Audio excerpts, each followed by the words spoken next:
New York City, May 1997. The greatest chess player who ever lived sat down across from a machine.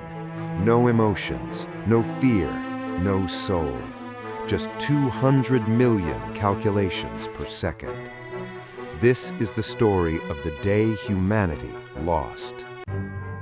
Garry Kasparov was not just a chess champion, he was the chess champion.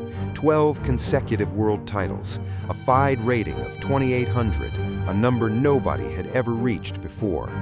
Since 1985, no human being on Earth had beaten him in a match. IBM had spent years building a machine to change that. Deep Blue was not a robot. It had no body, no face, no voice. It was a supercomputer, 30 processors working in parallel, capable of evaluating 200 million chess positions every single second. A team of grandmasters had fed it Kasparov's entire career, every game he had ever played, every opening he preferred, every weakness they could find.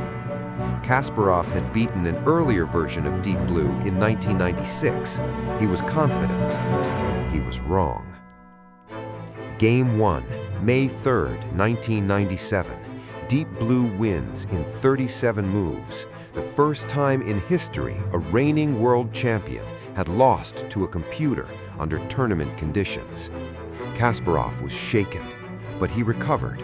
He won Game 1 of the rematch convincingly. Then came Game 2, and everything changed.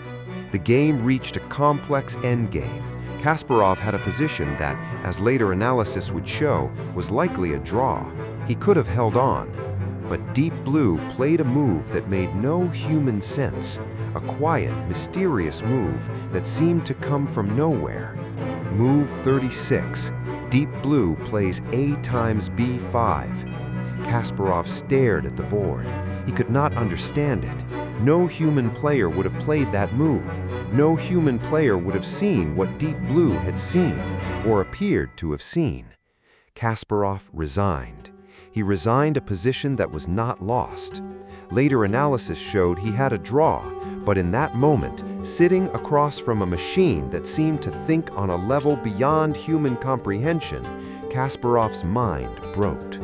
He later said, "I lost my fighting spirit." Games 3, 4, and 5 were drawn. Kasparov fought desperately, but the psychological damage was done. He was no longer playing chess, he was playing against his own fear. Game 6, May 11th, 1997. Kasparov chose an opening he knew was objectively risky. He was gambling, trying to take the computer into territory where he thought the machine would not know the answer. Deep Blue knew the answer.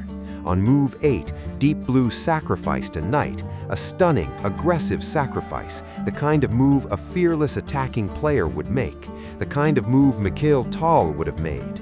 Kasparov never recovered. 19 moves, that was all it took. Kasparov resigned. For the first time in his career, he conceded defeat in a match. The final score, Deep Blue 3.5, Kasparov 2.5. After the match, Kasparov accused IBM of cheating. He said that move in Game 2, that quiet, inexplicable move, could not have come from a machine alone.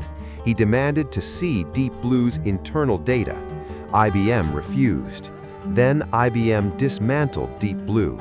The machine that had beaten the greatest chess player in history was taken apart and never played again.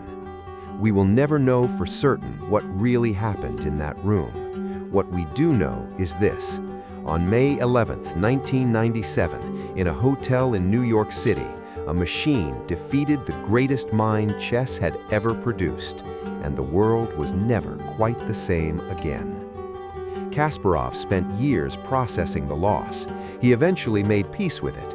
In 2017, he wrote, "My loss to Deep Blue was also a victory for humans, its creators, and everyone who benefits from our technological leaps. The machines work for us, after all." But in his eyes, even today, you can still see it, the ghost of a move he never understood. Subscribe. The next story is already coming.